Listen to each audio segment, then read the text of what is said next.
दधाना करपद्माभ्या मक्षमाला कमण्डलू देवी प्रसीदतु मयि ब्रह्मचारिण्यनुत्तमा।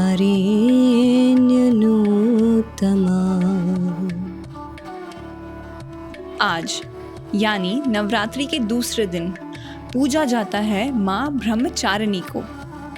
लेकिन ब्रह्मचारिणी का अर्थ क्या है? ब्रह्मचारिणी का अर्थ है तपस्या का आचरण करने वाली। इसके पीछे का कारण जानेंगे आज की कहानी के माध्यम से। लेकिन उससे पहले जानते हैं उनके बारे में कुछ और बातें। माँ ब्रह्मचारिणी को अपनी शक्ति और दृढ़ निश्चय के लिए जाना जाता है और भक्त नवरात्रि के दूसरे दिन उनकी पूजा अर्चना करके उनसे प्रार्थना करते हैं कि उनको भी शक्ति और हिम्मत दें सही राह पर चलने के लिए। और साथ ही चाहे जितनी भी परेशानी आए, हमारा मन हमारे कर्तव्य से भटके नहीं और हम दृढ़ संकल्प के साथ अपने राह पर चलते रहें। माँ ब्रह्मचारिणी श्वेत रंग के कपड़े धारण करती हैं और साथ ही अपने दाहिने हाथ में जप की माला और बाएं हाथ में कमंडल धारण करती हैं। आज की कहानी के बारे में मैं आप सभी को बताने से पहले आपको कल की कहानी यानी देवी शैलपुत्री की कहानी की तरफ लेकर चलती हूँ। देवी शैलपुत्री जो देवी सती का दूसरा रूप है, उनका जन्म पर्वतराज हिमालय के घर हुआ, जिससे उन्हें पार्वती यानी पर्वत की पुत्री भी कहा जाता है।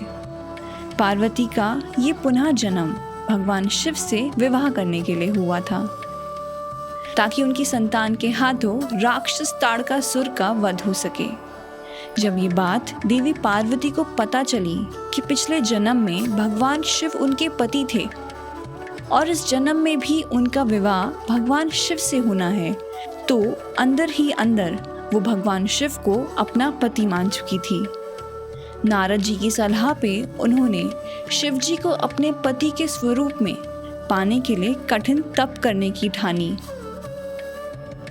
और फिर उसके बाद देवी पार्वती अपने तप के सफ़र पर निकल गई, जहां उन्होंने बहुत सी परेशानियों का सामना किया और कई हजारों सालों तक तप किया।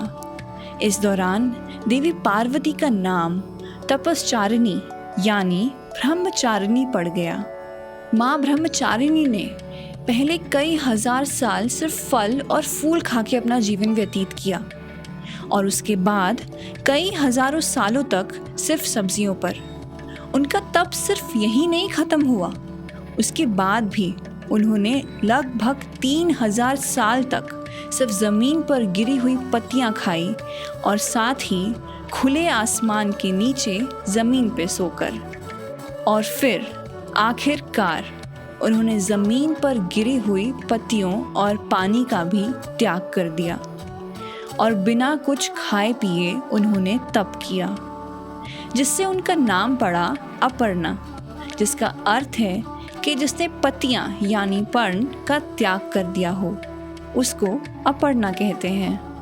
माँ ब्रह्मचारिणी के कठिन और लंबे तप की बात हर जगह फैल गई, जिसके बाद भगवान ब्रह्मा ने उनको दर्शन दिए और कहा कि इतना लंबा और कठिन तप आज तक किसी ने नहीं किया और ये सिर्फ वही कर सकती हैं, क्योंकि वो भगवान शिव से सच्चा प्रेम करती हैं।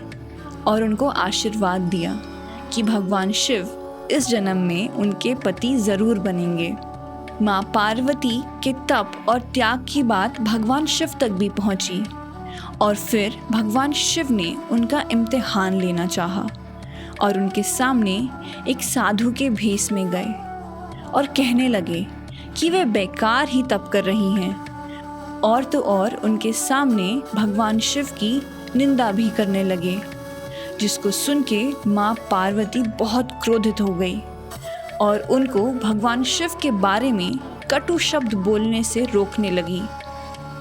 देवी पार्वती की बातें सुनकर भगवान शिव बहुत प्रसन्न हुए और समझ गए कि ये देवी सती का ही रूप हैं और देवी पार्वती को अपने शिव रूप में दर्शन दिए और उनको, या यूँ कहें कि देवी सती को अपने जीवन में फिर से अपनाया और फिर भगवान शिव और देवी पार्वती का विवाह हुआ।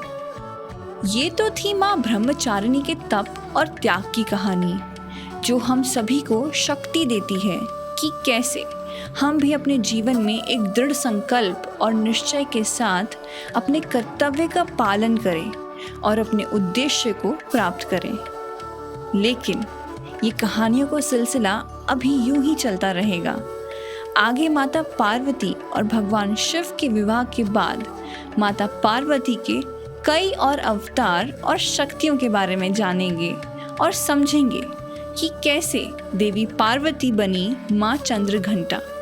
तब तक के लिए आप सभी को ब्रांड पॉडकास्टर्स की तरफ से नवरात्रि की हार्दिक शुभकामनाएं।